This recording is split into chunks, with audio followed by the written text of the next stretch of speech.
Welcome to Intuitive Connection, where spirituality and psychology meet to help you be your best and brightest self.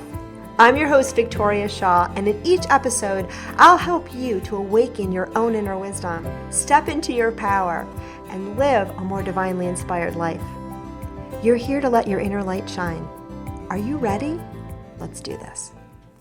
So hello and welcome to Intuitive Connection. Today's episode is inspired by a response I have to something I saw on Facebook. Yeah, true story. Yours truly ever so occasionally wakes up in the morning and checks her Facebook. Yes, not recommended, but hey, it's where I'm at. And usually it's very inspiring because I keep a very clean and uplifted Facebook.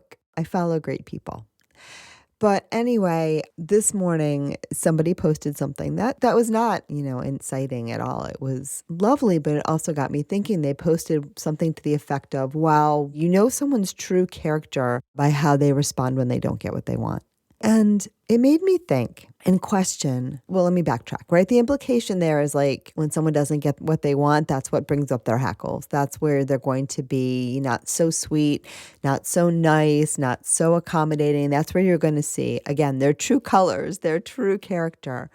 With the assumption being, right, that our true character is negative, is bad, and that when we show that side, that's who we really are. Whew. And I would like to explore that, and I would like to take issue with that because it's my belief and my understanding that our true selves, that our highest selves are beautiful, are lovable, are inspired, are inspiring, are joyous, are at ease, effortless, right? We are an emanation of the divine. And so you at your core are beautiful, my friend. But we do have this understanding in our culture, right, that the truth is where the negative lies. The truth is where the negative lies, and that when someone is negative or angry, right, that's when they're showing you their true character or their true colors. And I don't just think that's the case. Now, look. You can learn a lot about somebody and where they are in terms of their level of awareness based on how they respond when they don't get what they want, right? And someone who's not super aware is more likely to respond in ego when they don't get what they want. And sometimes we respond in ego by withdrawing. Sometimes we respond in ego by attacking. Sometimes we freeze. I mean, there's lots of different responses that we have, right? And some people respond in ego by attacking or being aggressive or, pouting or all of those things, right? But that's your ego. That is not your soul. That is not your true self. Got it? So I could probably stop here because this is what I wanted to post on Facebook, but I know the person that posted it and love them to death. But I also know they do not like people to question on their posts. And it would have been a long conversation that I did not need to have in that forum.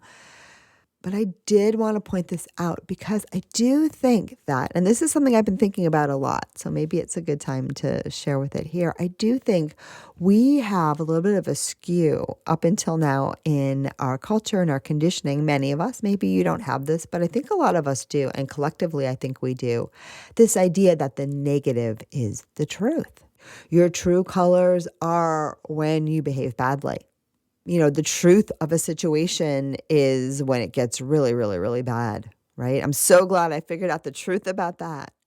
And yet we are creating our own reality all the time. So if you believe that the truth is always going to be the worst case scenario, then you, my friends, have co-created that.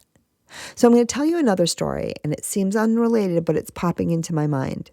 A few days ago, I went on a long hike on my new property in Escondido, California, Cactus Blossom Retreat, which you all will be hearing a lot about soon if you haven't already, because I never know the order in which these go live. We had just put hiking trails in, and they were fantabulous, and they connected inadvertently to a huge nature preserve. So I was finding my way into that beautiful nature preserve and was so taken by the scenery and by the vibe and by the energy and by the beauty and the stillness. It was so quiet. It was so amazing. I bet you all can just feel that energy right through this microphone. I started walking for like over an hour and I didn't bring water. And that's sort of, it's not quite the high desert out there, but it starts to get pretty dry and pretty hot. And don't worry, friends, I was fine, but I was texting with a friend and saying, I'm bummed I have to head back now because I didn't bring any water. And this friend became a little bit worried about me and said, please, please, please, Victoria, let me know when you get back to make sure you're okay. And I was fine. But another day I was texting with this friend. I was walking at the beach. The texting was, kind of intermittent. And all of a sudden I got really thirsty. And I walk at the beach all the time. And there's a little drinking fountain near the bathroom. So, there's always an opportunity to hydrate if needed. But I don't usually need to go with water if it's not a really hot day. And it was, maybe like 70 degrees. So it was fine. But I got thirsty all of a sudden. And then a few minutes later, I get a text from my friend, hey, are you hydrated? And I thought about it and I thanked her and I told her that I was fine and that there was a drinking fountain and that I was heading home soon. And I also told her that I'd been thirsty. But then after I let go of the text, I realized something. That moment that I was thirsty was the moment that she was thinking about me being thirsty and worrying about me. True story, because after that, I really wasn't very thirsty at all. And so be aware that we are co-creating with each other all the time. And so if you have a thought, right, that someone is thirsty, that someone is needy, that someone is negative, that my dear friend would never see the world that way. I know that for sure.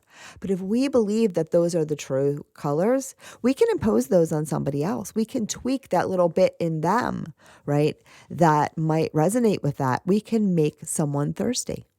True story. Yeah. And this could be a whole nother episode because I see some of your question marks in front of your eyes. Victoria, how could that possibly work? Because we're all connected and because everything is energy. And so when my friend thought about me being thirsty, it planted that seed within me. And I thought, maybe I'm thirsty right now. That was it. Now, it's very unlikely that she's going to make me, die of dehydration. So don't worry about that. It wasn't a curse. There was no malicious intent. It's just that we're all connected. And so what we focus our attention on grows, and that can even be something that grows in somebody else. Now, look, you are the boss of your own energy field, right? And in that moment of time that I recognized this, I recognized I really wasn't that thirsty. So if you believe that someone's true colors are negative, if you believe when someone's having a rough day or they snap at you that is the truth of who they are, right? You are co-creating that truth with them. You are co-creating that. And more than that, you're probably more likely to bring that out in them than someone who believes that they are, inherently good, right? Because when we believe that others are inherently beautiful, when we believe that the true character of every other human being is their God, is their divine self, right? That's a game changer.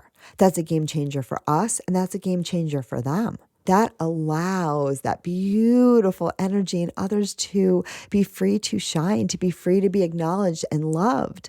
It gives those people and ourselves the opportunity to be who we really are, which is, wait for it, if you don't know the answer, a spark of the divine. That's who and what you really are. Now, does this mean if you are dealing with someone that is living primarily in ego or a lot of ego with respect to you and is not behaving in a way that feels good, right, or feels kind or feels aligned, that you can change them by holding them in the light and believing really, really, really, really hard that their true nature is not the way that they're behaving right now? Yeah. Do you ever read any romance novels? Because that's the theme of a lot of them. If I love you enough, you can change. My friends, that is not what I'm saying. That is not what I'm saying. You can hold the light for anybody. But we also have to recognize how people are behaving in the now, while it may not be their true self, is how they're showing up in the world. And we need to hold people responsible for that. We need to hold ourselves responsible for that in the most loving, kind way. We don't have to judge that behavior in others. We don't have to judge that behavior in ourselves, but we want to call it for what it is. And we want to recognize too that everyone is here doing the best that they can, given their level of awareness. But sometimes their best is not what you need. This is how it comes through to say it's not good enough for you. It's just not. serving you. And no amount of love and lighting can change how someone is choosing to show up in the world in this moment. You can't change that. And so we do need to use discernment. And when someone who doesn't get what they want from you, if they start showing you a side of their personality that doesn't feel too comfortable, if before they were just loving the heck out of you in the moment you didn't do exactly what they wanted you to do, they changed their tune. I am not saying that that is not a problem. That is a problem, right? You deserve more. You deserve someone who is going to treat you like the beautiful spark of the divine that you are. You deserve someone who's going to hold you in the light and see you as a beautiful divine being and act accordingly. And look, we all stray from our highest selves now and again. We're human. We all have those moments. And it's really up to you to discern and decide, where your line is, right? And when someone's having a moment with you, you don't have to judge them. You don't have to judge them to be safe. That is a conditioning that I think many of us have, that, that judgment will keep me from falling into the trap of being abused or hurt by someone. And you don't need that judgment at all. You just need discernment. You just need to say, oh, that behavior didn't feel good. And here's how I want to respond. You don't need to say that person isn't good. And you don't have to go back to what my dear Facebook friend did. Oh, I so want to send this to her. See, my ego is coming up. Victoria, let it go. Giving myself a kiss. Just giving you a glimmer of what sometimes happens, even for me. Anyway, did you notice how I didn't judge that? Nope, I just let it happen. I just let it come up, and then I loved it. And we can treat ourselves that way, and we can treat others, because of course there's no reason why this friend needs to see this, right? It would not change a lick about her posting, how she saw it. In fact, I know, because I know her very well, it would send her right back into her ego. And that's okay, because that's where she's at. That's where she's at some of the time. And she too is still a spark of the divine. We all are. And again, this is not the worst post that anyone could post anyone. She's a lovely person that brings a lot of light and love to the world. But anyhow, we don't need to judge to be safe, and we don't need to judge to use discernment, because discernment, again, is tuning into how something makes you feel, if something resonates with your higher truth, right? If someone is someone that you feel good being around, and none of these things are judgy. Now, sometimes, especially those girls, and maybe some boys too, but those of us who learned, in early elementary when the teacher said you had to be friends with everybody, this bothers me to no end. You do not have to be friends with everybody, right? Be kind to everyone. But you don't have to let everyone into your heart. You don't. And you can't even let everyone into your heart, the guides say, right? You don't have to close your heart to everyone. But what you do need to know is who you're going to let into your space, who you're going to let into your life, and what kind of behaviors you're going to allow and engage with. And when someone is showing up in ego, we have a choice. Do we meet them at that level, or do we walk away, right? And you can walk away. And walking away, my friends, is not a judgment. It's a choice. It's a choice, and it's a choice made oftentimes with great love for yourself, which is a really, really, really, really important thing, and a great love for them too. Because when we engage on the level of ego with others, especially when the ego is in its quote unquote true character, worst character, I don't even want to say true character, when we're showing up in our worst light, right? And we interact with someone at that level, and we go to that level too, we are creating a heck of a mess that we could have avoided. It's not serving them. It's not serving us. It's reinforcing something in them that doesn't serve anyone. Does that make sense? I want to pause there for a minute so you can take that in. When we respond to someone on the level of their ego or the level of their suffering, right? Their thirstiness, right? We are reinforcing them. We are potentially, I'll say, reinforcing that in them, right? And in ourselves as well. And so just doesn't serve. So the guides are prompting me to go back to the original topic here of why do we always assume that the negative is the truth? Because that was the real topic today. And I think that one is so important. And it's going around the scientific and the self-helpy world right now that our brains, right? It's your brain, it's your reptilian brain, in order to survive, skews towards the negative and is always looking for that tiger that's about to attack you. And therefore, we think the truth is always bad. Well, the guides say that's kind of true, but also not really at all. It is actually the human world that has twisted things around, including our own instinctual nature, right? Because animals don't go negative, positive. Animals just know how to vibe with the circle of life, right? They know when it's their time to leave. They know when it's their time to be the predator. They know when it's their time to be prey. They're part of the circle of life. And fear for an animal looks very different than fear for a human being. For a human being, we take it to the next level. We judge things as negative or positive. We use our minds to try to avoid things that we believe will cause us harm.